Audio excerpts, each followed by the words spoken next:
Sekarang kita belajar dari Imam Ghazali dalam Ihya. Kata Imam Ghazali, taubat itu melibatkan 3 variabel. Yang pertama ilmu, yang kedua hal, yang ketiga amal. Ilmu itu ya pengetahuan kita tentang mana yang dosa, mana yang tidak, mana yang maksiat, mana yang tidak, mana yang diperbolehkan, mana yang tidak, mana yang menghalangi, menjauhkan kita dari Allah, mana yang tidak. Ini ilmu. Banyak orang dosa tapi tidak tahu karena ilmunya kurang. Maka variabel tobat yang paling awal itu ilmu.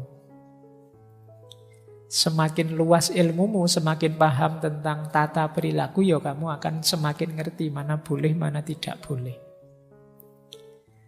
Kalau sudah tahu, sudah masuk level ilmu, baru kemudian ahwal atau hal, kondisi jiwa.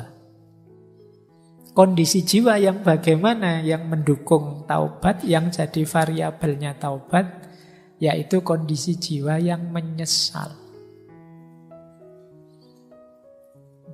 Jadi menyesal itu ya rasanya kok kecewa sekali saya kemarin melakukan itu namanya menyesal. Mungkin teman-teman pernah melakukan dosa tapi kangen. Tahu itu dosa tapi kok tidak menyesal ya Pak. Pengen sebenarnya kayak gitu lagi. Tapi kok ya tidak boleh ya. Nah ini namanya halnya masih belum. Ilmunya kamu sudah tahu bahwa itu tidak boleh. Tapi jiwamu masih belum cocok. Masih ingin mengulang yang lama. Yang sekarang sudah berlalu. Saya tahu itu tidak boleh Pak. Tapi kok ya terkenang-kenang ya Pak. Tidak ada menyesalnya. Nah berarti memang kondisi jiwamu belum siap untuk tobat. Ayo diatur biar tahu kemudian sadar sehingga menyesal. Kalau sudah menyesal baru kelihatan di tindakan. Berhenti saat itu juga dan berjanji tidak mengulangi. Kalau tidak ada penyesalan biasanya sulit masuk ke amal ini. Kalau tidak ada ilmu sulit juga masuk ke hal. Jadi ada ilmu, ada hal, ada amal. Ini 3 rangkaian yang harus terpenuhi dulu. Jadi ternyata memang apa-apa itu ya dasarnya ilmu. Makanya jangan berhenti belajar. Kita ini seringkali merasa tahu sesuatu. Sehingga agak malas untuk belajar tentang satu hal tertentu misalnya. Karena sudah merasa tahu. Padahal mungkin kalau didalami, ternyata saya banyak tidak tahu juga ya. Mungkin setelah kajian malam hari ini kamu baru tahu, ternyata ya luas juga kalau membahas taubat. Ngertimu selama ini taubat itu yang penting menyesal terus tidak mengulangi kan itu aja. Tapi kalau diteorikan ternyata bisa luas. Itulah istimewanya ilmu. Semakin tambah ilmumu, semakin mudah kamu menata apa yang harus kamu lakukan, apa yang jangan dilakukan. Maka ilmu jadi penting, jadi kunci untuk apapun. Jadi taubat pun perlu ilmu. Setelah ilmu baru kesadaran namanya hal, setelah itu baru amal. Amal tidak mungkin muncul tanpa ada kesadaran. Kesadaran tidak mungkin muncul tanpa ada ilmu. Inilah 3 rangkaian teori untuk kita bertobat. Nah malam hari ini mungkin antara lain itu kita belajar teorinya taubat. Meskipun ya waktunya terbatas. Kita mungkin sekitar 2 jaman membahas ini. Itu pun sebenarnya masih banyak yang harus saya lewati, saya skip. Kamu sudah ngantuk-ngantuk tapi ternyata juga masih banyak yang belum masuk. Iya. Baik, ya gimana lagi? Itu luasnya ilmu. Padahal ini masih ilmunya manusia. Kata Al-Quran, ilmunya manusia itu setetes air di tengah samudra kalau dibandingkan ilmunya Tuhan. Bahkan kalau dilipat gandakan 7 kali, samudranya pun ya levelnya masih setetes air. Baik. Nah, Kalau ini yang sederhana, saya ambilkan dari Riyadhus Shalihinnya Imam Nawawi. Tidak apa-apa ya, malam hari ini kita menjelajah karya-karya para ulama, kita ambili yang tentang taubat. Kalau tulisan ini mungkin kayak footnote-footnote-nya. Nah, kalian yang tertarik ya jangan berhenti di ngaji ini. Kamu buka sendiri kitabnya. Tadi ada Ihya, sekarang Riyadhus Shalihin. Kalau ini terkenal, teori ini syarat-syaratnya orang tobat. Nah, ini sederhana. Yang pertama berhenti. Jadi tidak ada ceritanya tobat itu, saya sudah tobat Pak tadi, tapi ini saya selesaikan dulu ya Pak, biar tuntas dosanya, tidak begitu. Iya, saat itu juga harus berhenti. Eman-eman Pak, filmnya baru setengah jalan, tidak, harus berhenti. Nah, terus menyesal. Jadi berhenti kok tidak ada menyesalnya, ya belum utuh tobatnya.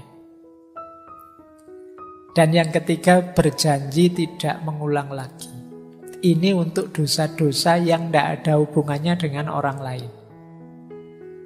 Nah, mungkin kamu dosa telat sholat, dosa apalah ya, pokoknya tidak berhubungan dengan orang lain. Tapi kalau ada hubungannya dengan orang lain, rumusnya 1, 2, 3 tadi plus kembalikan haknya orang lain. Jadi kalau kita mengambil hartanya, kembalikan sejumlah yang kita ambil.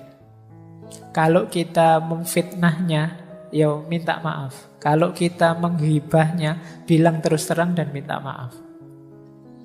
Nanti ada rumus selanjutnya sebenarnya. Pak, saya ngambil haknya orang,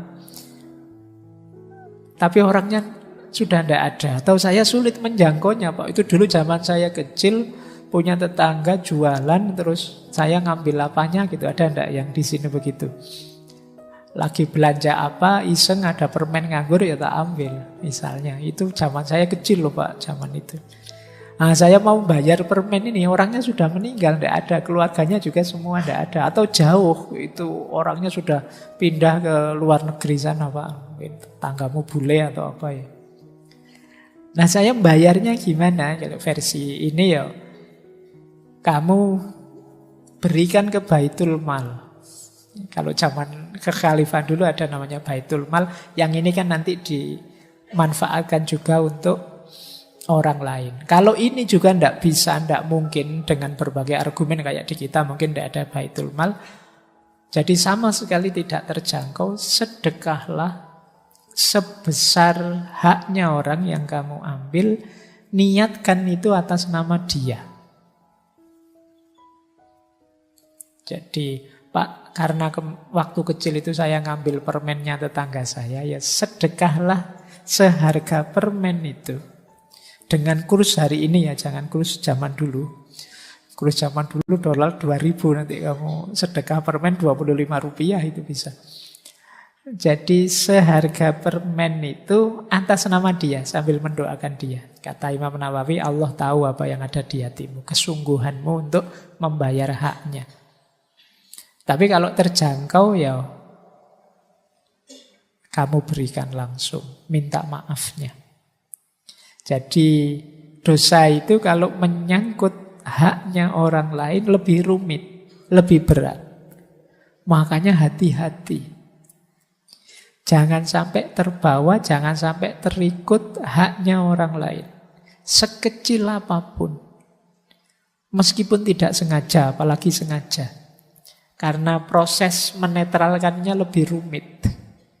Kalau sama Allah sih mungkin lebih mudah, karena Allah Maha Pengampun, Maha Penyayang. Kalau sama orang lain agak berat. Jadi kalian ingat-ingat ya, kemarin waktu WA, waktu Twitteran, Instagraman, pernah enggak kamu komen menyakiti orang? Setelah ini kamu DM dia minta maaf. Khawatirnya kamu lupa dengan apa yang kamu lakukan yang menyakiti orang, mengambil haknya orang, memfitnah orang, menggibah orang, dan lain sebagainya. Jadi ini lebih berat menetralkannya. Oke, yo memang hari ini zamannya kan kamu dituntut untuk eksis terus. Yang kadang-kadang kamu tidak sadar melanggar haknya orang. Meskipun itu sekedar hak kehormatannya atau hak privasinya. Yang tidak harusnya kamu obral misalnya. Itu pun kamu harus minta halalnya ke dia. Jangan lupa, Al-Quran punya rumus, فَمَنْ يَعْمَلْ مِثْقَالَ ذَرَّةٍ خَيْرًا يَرَهُ وَمَنْ يَعْمَلْ مِثْقَالَ ذَرَّةٍ شَرًّا يَرَهُ. Jadi kebaikanmu atau keburukanmu sekecil apapun akan engkau nikmati, akan kau lihat hasilnya. Jadi sebelum ada efek buruk dari perbuatan buruk terjadi, ayo dinetralkan dengan tobat ini. Ya yang terjangkau, ya dijangkau. Yang tidak terjangkau, dicari gantinya. Seperti sedekah tadi. Baik, saya lanjutkan. Jadi ini syarat-syaratnya tobat. Nah, kita belajar lagi nyari footnote yang lain, nyari wawasan lain. Saya bawakan 2 pendapat tentang jenisnya tobat. Yang pertama dari Sultanul Aulia Syekh Abdul Qadir Al-Jilani. Yang kedua dari Syekh Ibnu Athaillah As-Sakandari yang menulis kitab Hikam. Kalau menurut Syekh Abdul Qadir Jilani, tobat itu ada 3 jenis yang sifatnya level. Ada tobatnya orang awam, ada tobatnya khawas, ada tobatnya khawasul khawas. Tobatnya orang awam itu tentu saja dari dosa, dari maksiat. Berarti dia masih sibuk dengan maksiat dan dosanya.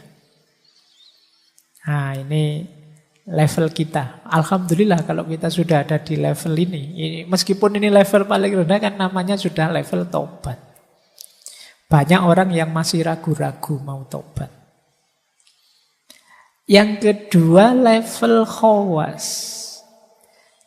Kalau level khawas ini tobat dari ghaflah.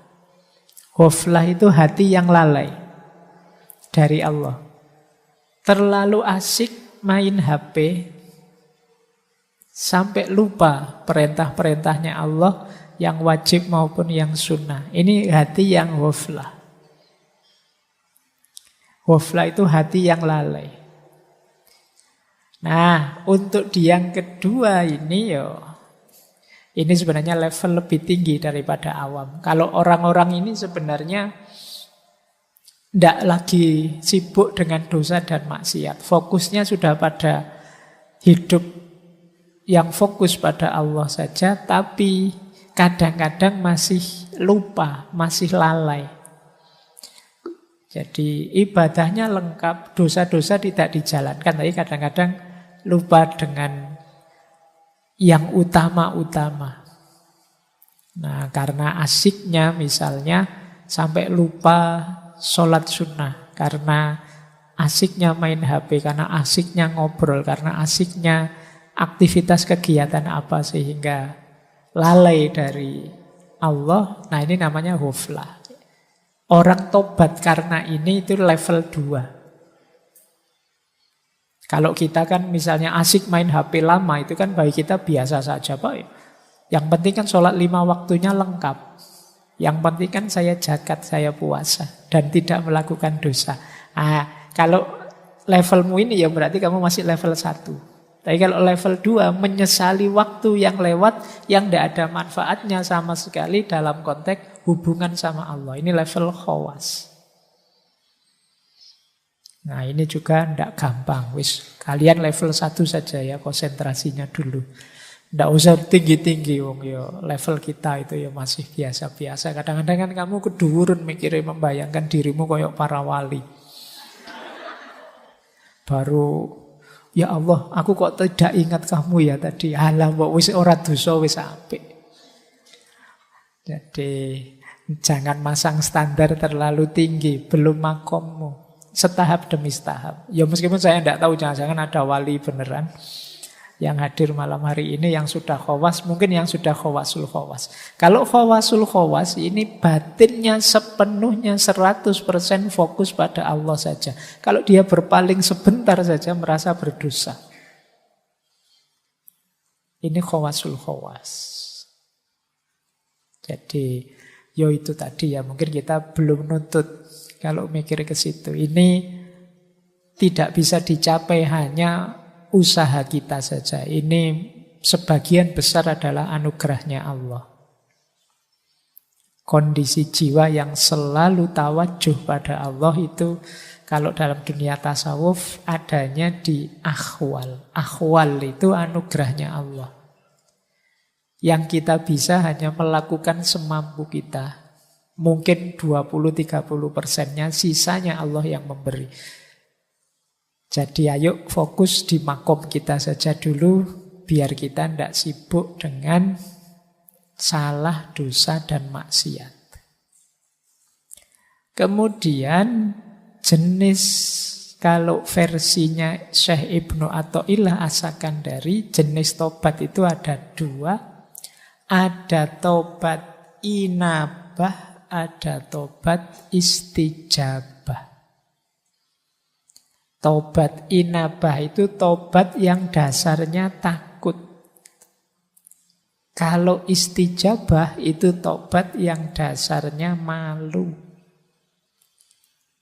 Nah, malu sama Allah ya, takut sama Allah, bukan sama yang lain.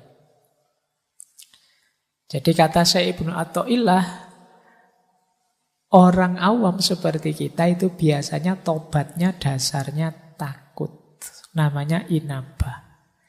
Takut besok disetrika di neraka. Takut besok, ya ketakutan kita takut nanti Allah mengirimkan bencana kalau saya banyak dosa, takut. Nah isinya banyak ketakutan-ketakutan. Makanya terus tobat, ya Allah saya jangan dihukum, saya jangan disiksa. Takutnya pada Allah. Nah ada lagi orang yang lebih tinggi makomnya, taubatnya namanya istijabah, malu. Hidupku ini sudah diberi aneka anugerah oleh Allah. Diminta sedikit saja untuk beribadah kepadanya, itu pun tidak aku penuhi, malah tak isi dengan dosa-dosa, menjauh darinya. Malu aku. Jadi malu ini levelnya lebih tinggi dari takut. Kalau malu, biasanya otomatis orang tercegah dari dosa. Kalau takut, kadang-kadang kalau ada alasan yang menetralisir ketakutannya, ya takutnya selesai. Takut Pak saya masuk neraka, terus karena kamu belajar filsafat, terus kamu mikir, neraka itu beneran ada enggak sih Pak? Neraka, terus kamu mikir-mikir sendiri, kamu cari alasan-alasan sendiri, ya enggak perlulah takut neraka, Allah itu maha penyayang, wis tambah kumat nanti dosamu. Nah ini dasarnya takut. Tapi kalau malu enggak, malu itu membuat orang tercegah.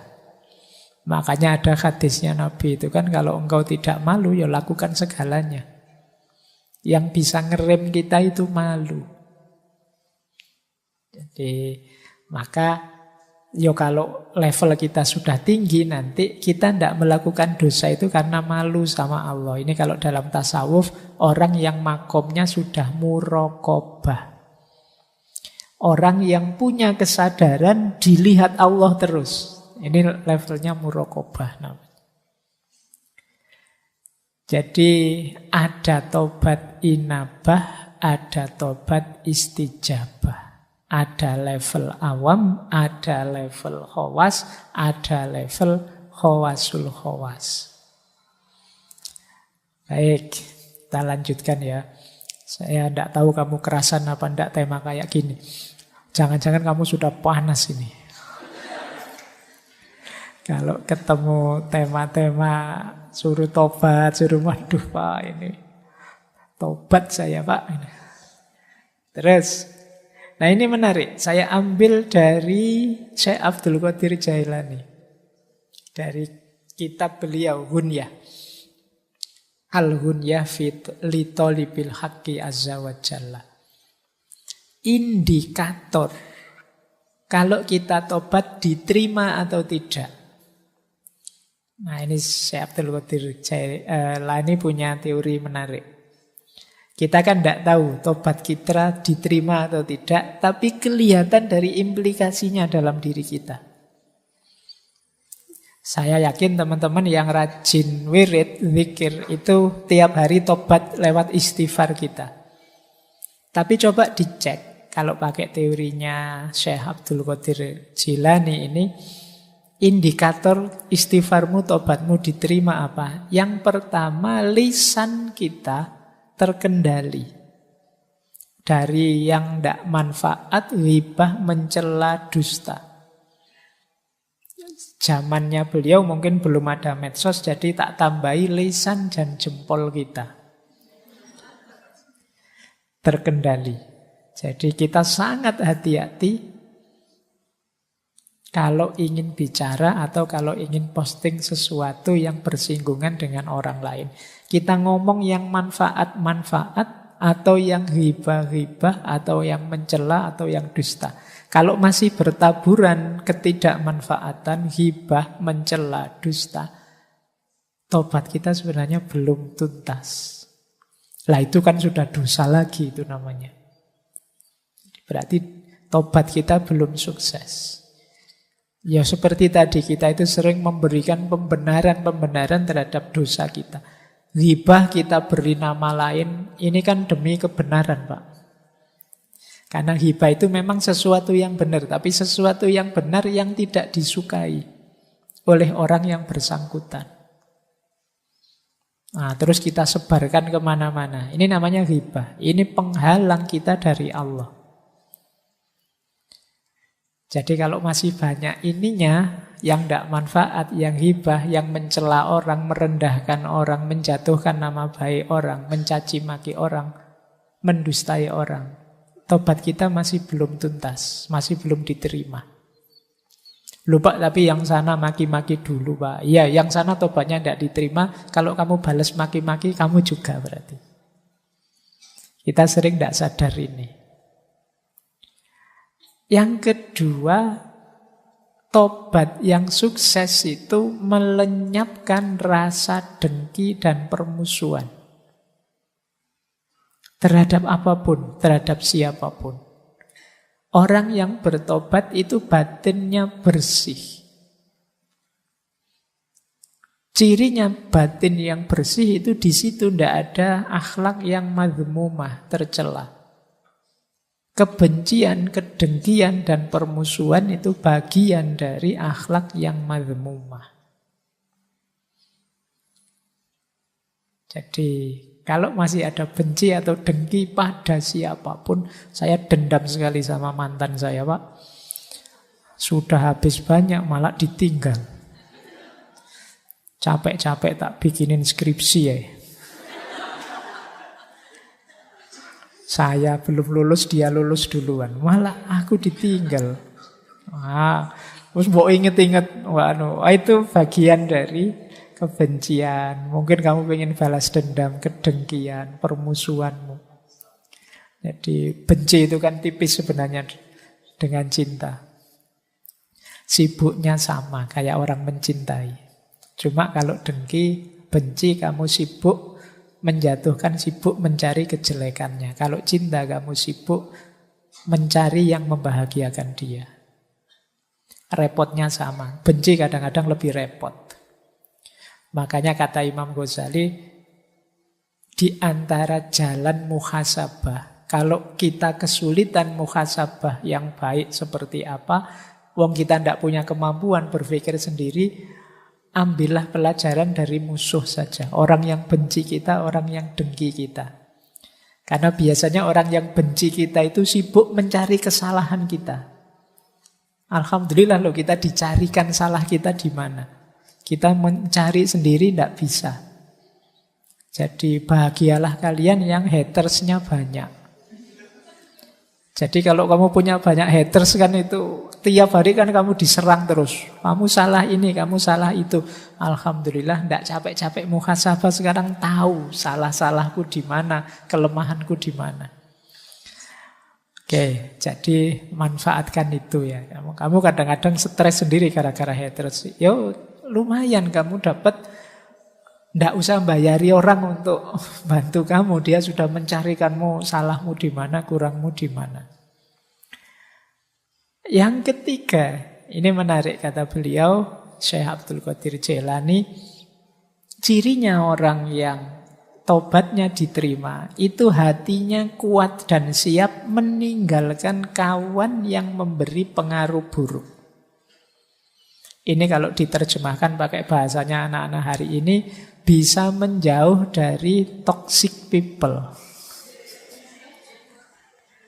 Jadi kalau ada teman kok toksik, ditinggal saja.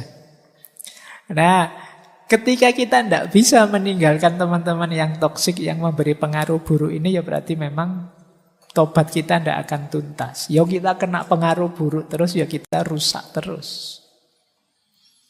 Jadi hindarilah orang-orang tipe ini. Meskipun terlanjur, Pak teman dekat ya Pak teman. Ya teman ya tetap teman, kan tidak harus tiap hari nyampur. Tidak harus deket tiap hari. Jadi belajarlah LDR-an. Meskipun hanya dengan teman. Apalagi teman yang toksik. Jadi yang merusak saja, yang menyulitkanmu saja.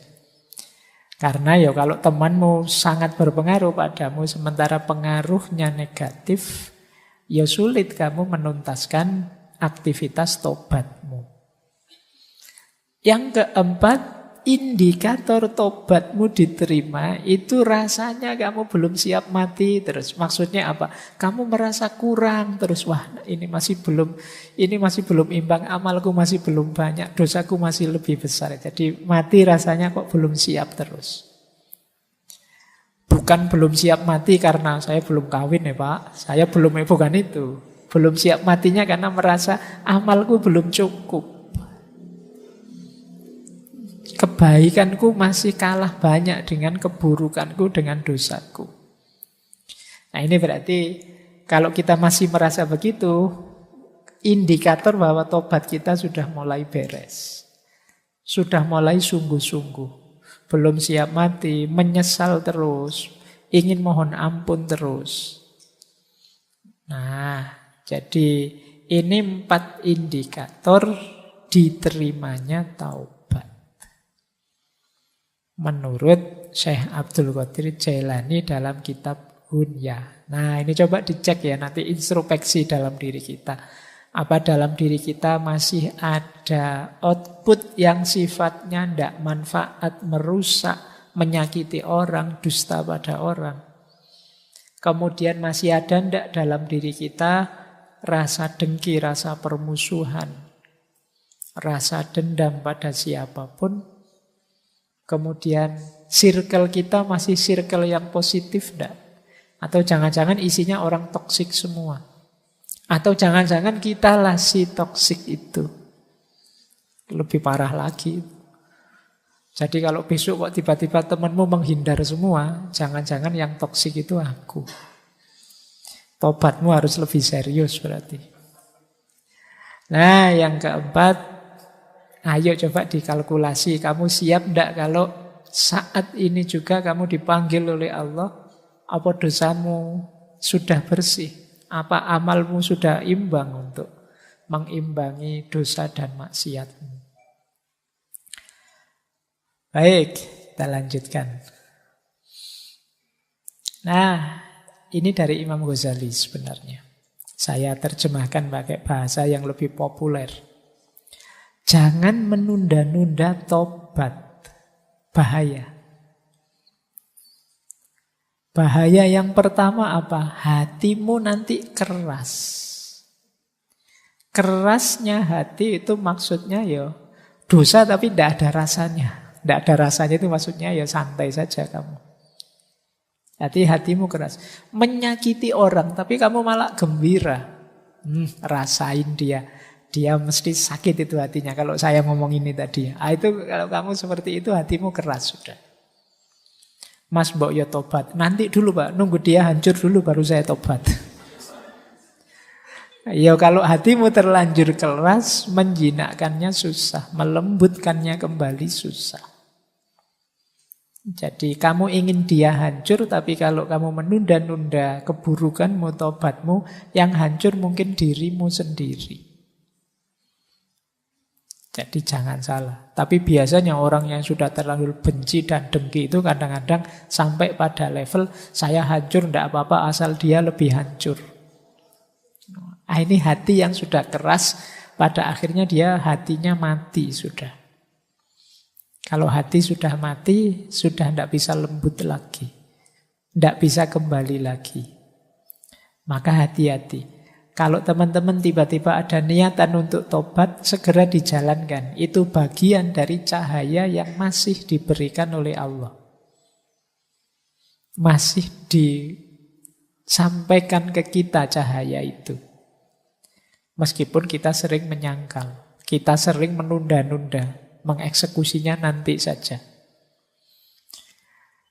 Jadi jangan ditunda, biar hati kita tidak keras.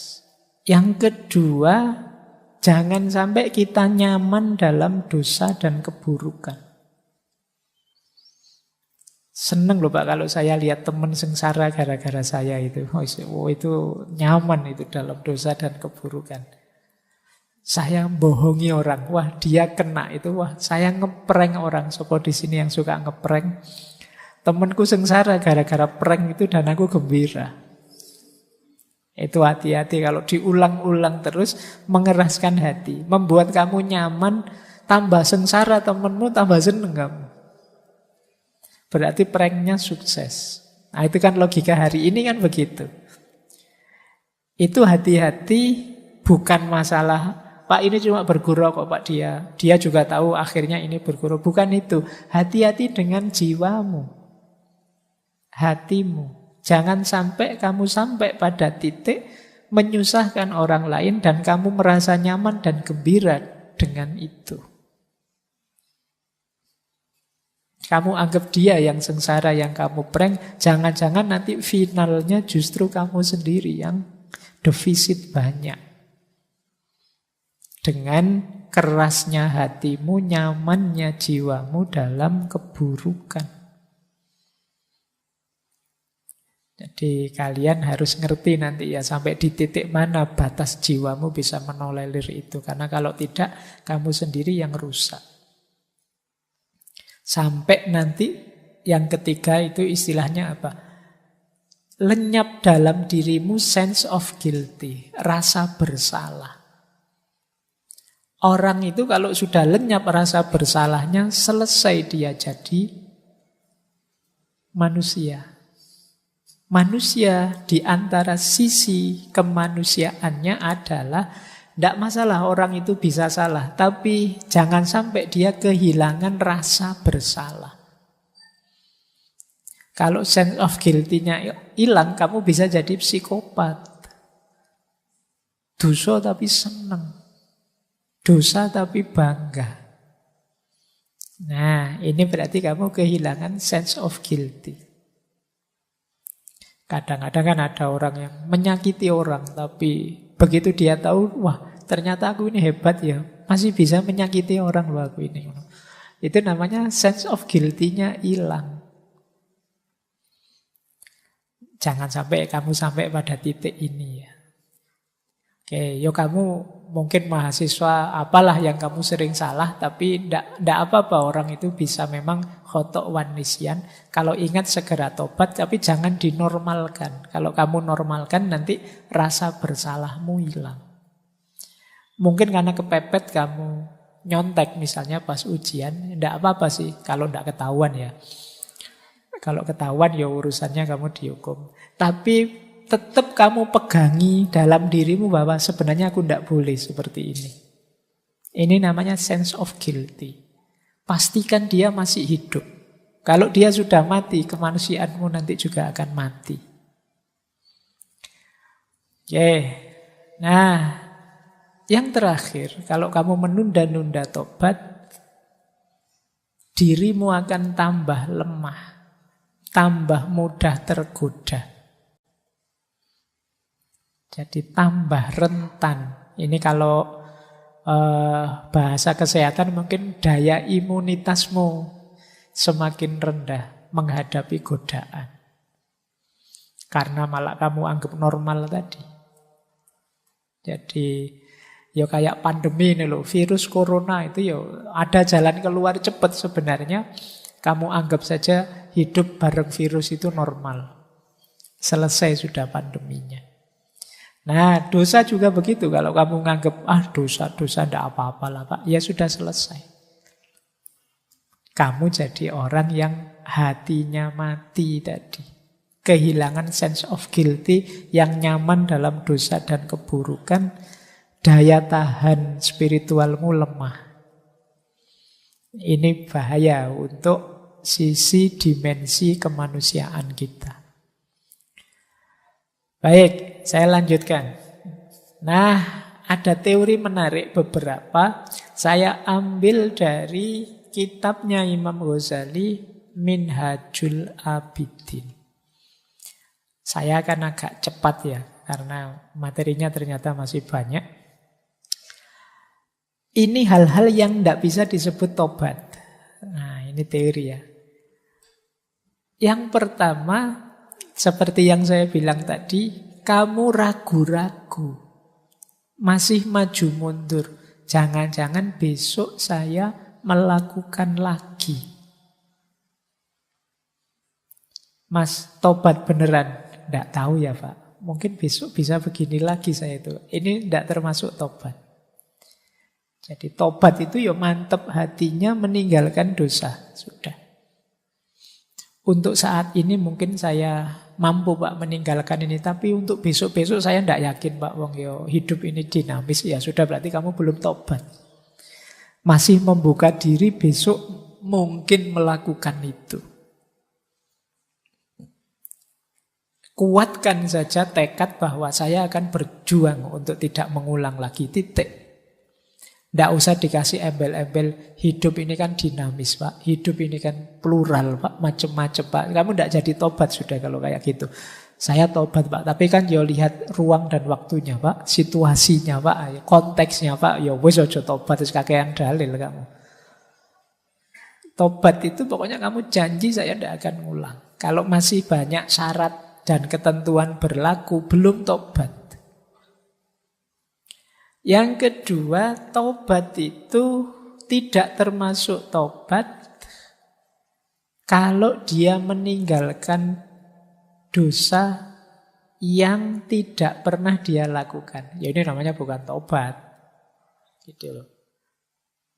Saya tidak pernah kok Pak meninggalkan, kamu tidak pernah tidak pernah zina, tapi saya ini kuat loh Pak. Saya bertobat dari zina. Kalau nggak pernah kamu lakukan, ya namanya bukan tobat. Tobat itu dari yang kamu lakukan. Jadi, wong nggak salah kok tobat. Nah, ini kata Imam Ghazali. Wah, itu kan kayak Indonesia itu sepak bolanya hebat loh. Brasil, Italia nggak pernah mengalahkan Indonesia. Ya memang tidak pernah tanding, ya tidak bisa kalah. Nanti kamu, wah Spanyol sudah tersingkir, mana lagi tersingkir. Indonesia tidak ada di daftar negara yang tersingkir dari Piala Dunia. Memang tidak lolos, ya tidak mungkin tersingkir. Oh, tidak pernah ikut lomba, ya tidak ada kalahnya. Jadi yang nomor 2 ini bukan tobat. Ada lagi yang ketiga, ini juga bukan tobat. Meninggalkan dosa tapi karena terpaksa oleh situasi. Ini juga bukan tobat. Misalnya zaman mudanya, wah dia tukang zina ini, ganti pasangan berapa saja. Sudah tua dia tobat. Kenapa? Sudah tidak kuat ngapa-ngapain sekarang. Jadi dia tidak begitu lagi. Oh, itu namanya bukan tobat, ya memang tidak kuat. Alhamdulillah Pak, saya sekarang tidak nyontek lagi. Wah bagus, ya memang saya sekarang sudah di DO, tidak kuliah sudah. Ya mesti aja, tidak nyontek lagi, wong sudah tidak kuliah. Nah ini juga namanya bukan tobat. Oh, kamu sudah tidak ada di arena itu lagi, jadi tidak mengulang bukan karena tobat, dipaksa oleh situasi. Mungkin nanti daftar kuliah lagi ya kumat lagi nyonteknya. Kakek-kakek tadi kalau diberi obat kuat mungkin ya kumat lagi. Jadi yang ini bukan tobat karena terpaksa. Jadi jenis ketiga ini bukan tobat. Yang keempat, termasuk bukan tobat, meninggalkan dosa karena takut kepada selain Allah. Wah, sekarang sudah tidak sholat sendirian ya, ke masjid terus. Iya, pimpinan saya mewajibkan kalau zuhur harus ke masjid. Jadi ya karena ada SK-nya, bukan karena Allah. Nah, ini juga tidak termasuk tobat. Kok sekarang kamu tidak maling lagi? Wah, sekarang polisi di mana-mana, khawatir masuk penjara. Ayo, tidak maling bukan karena tobat, kalau gitu takut penjara. Jadi ada 4 hal kata Imam Ghazali yang itu tidak termasuk tobat. Nah, taubat di luar rumus ini berarti. Ini untuk nambah wawasan saja, karena kadang-kadang kan kita pakai istilah tobat itu umum saja. Pokoknya orang berhenti dari melakukan dosa, yaitu tobat.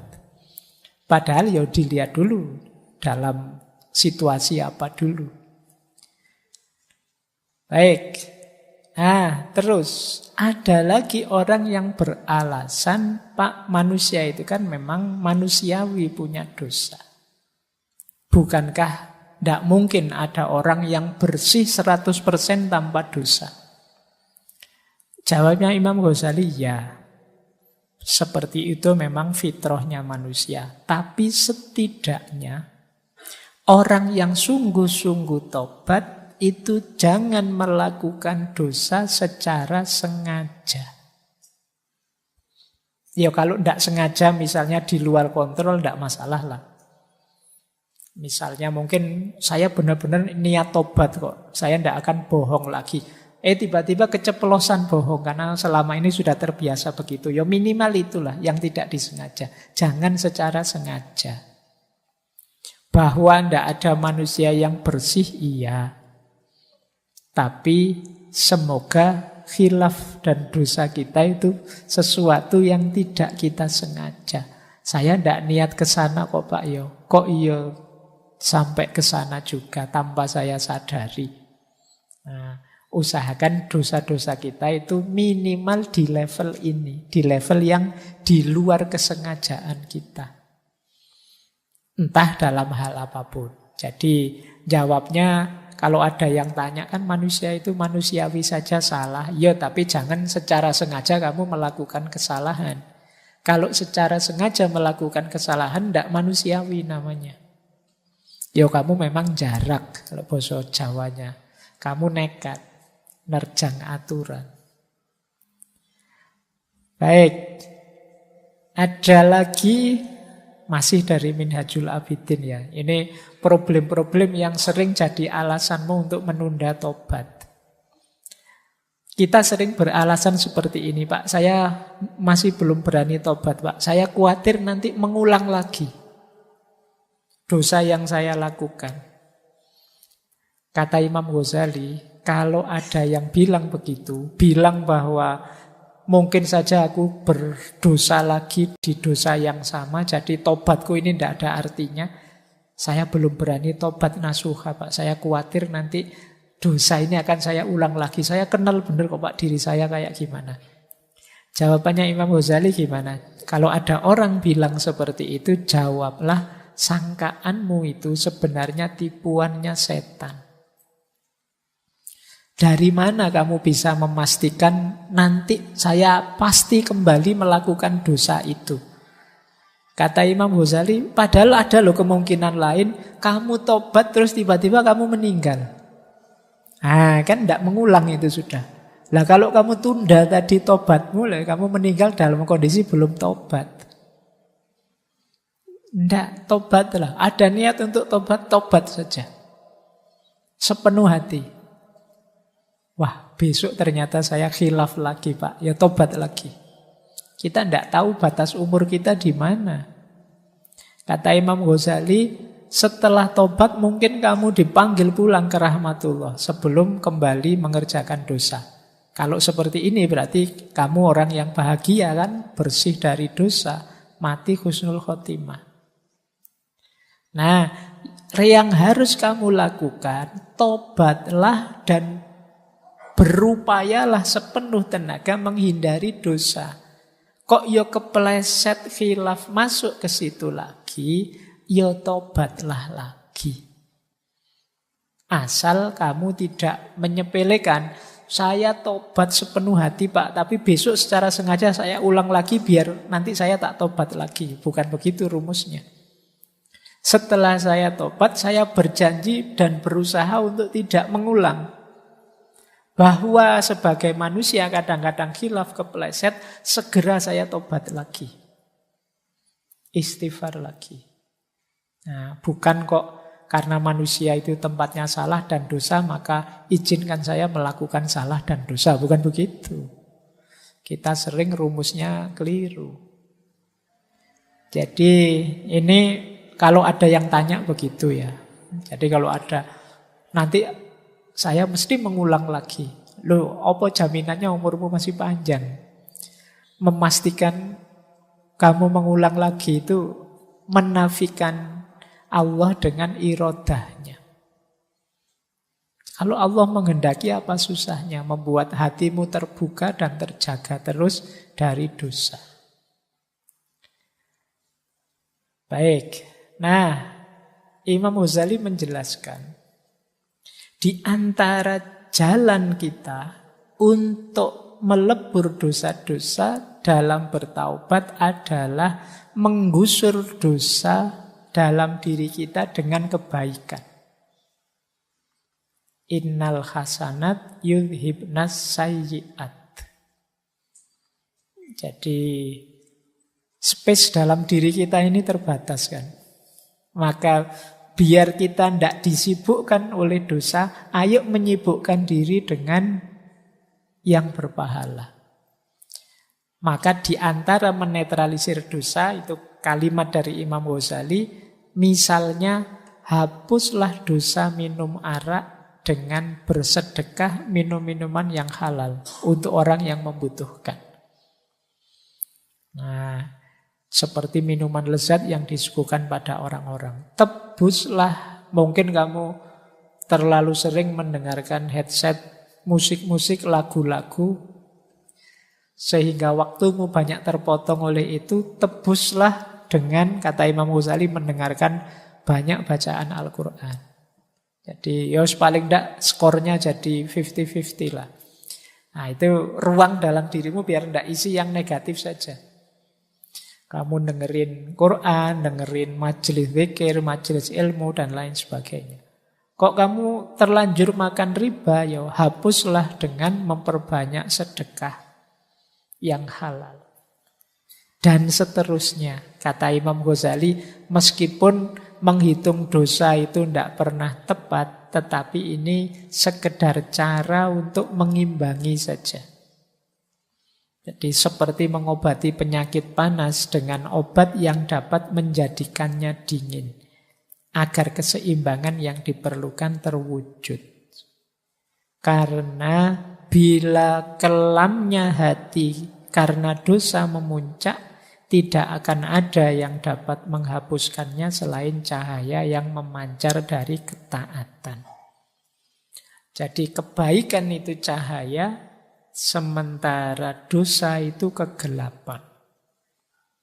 Kegelapan yang ketemu cahaya, hasilnya adalah terang di kegelapan itu, bukan gelap di yang terang itu.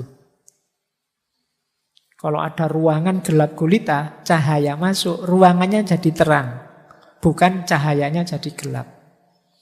Berarti apa? Kalau dosa itu kegelapan, maka hadirkanlah terang dalam dirimu yang penuh dosa itu.